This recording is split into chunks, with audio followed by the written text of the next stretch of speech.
يا أيها الذين آمنوا اركعوا واسجدوا واعبدوا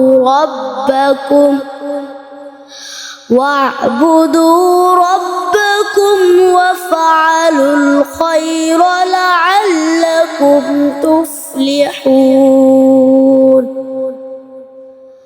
وجاهدوا في الله حق جهاده هو اجتباكم وما جعل عليكم في الدين من حرج ملة أبيكم إبراهيم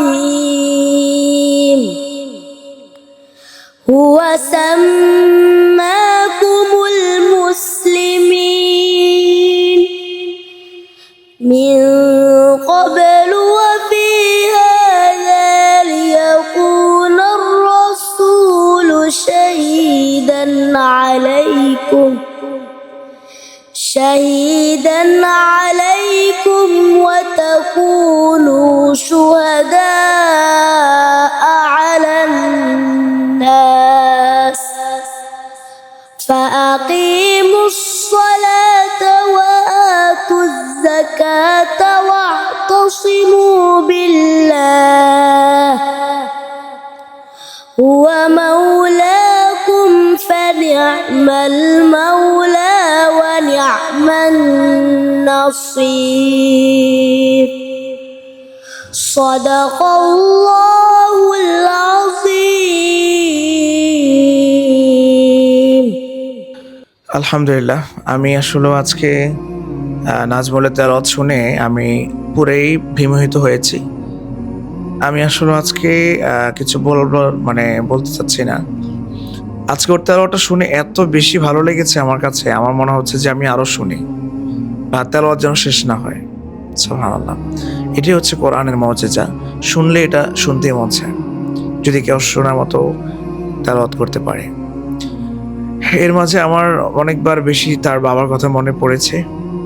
এত সুন্দর তেলাওয়াত করতেছে আমাদের প্রিয় নাজমুল, অথচ আজকে তার বাবা কিন্তু পৃথিবীতে নাই, ক্যান্সার আক্রান্ত হয়ে মারা গিয়েছে। আপনারা জানেন যে সন্তানটার দায়িত্ব পুরোপুরি আমি নিয়েছি আলহামদুলিল্লাহ। আপনারা দোয়া করবেন আল্লাহ তাআলা যেন আমার মৃত্যুর আগ পর্যন্ত এই কোরআনের পাখিদের দায়িত্ব নেওয়ার তৌফিক দান করেন, এবং আমি যেন সবসময় কোরআনের পাখিদের সাথে থাকতে পারি। যত ঝড় আসুক, তুফান আসুক, আমি যেন এই কাজটাই আমার মৃত্যু শেষ পর্যন্ত আমি এটার সাথে থাকতে পারি। এবং নাজমুল, তোমার জন্য অনেক দোয়া রইল। আমাদের নাজমুল সেই ছোট্ট আমার কাছে এসেছে, কায়দা আমপারা শেষ করে, নাজারা শেষ করে, হিফজ শেষ করে এখন রিভিশন গ্রুপে আছে।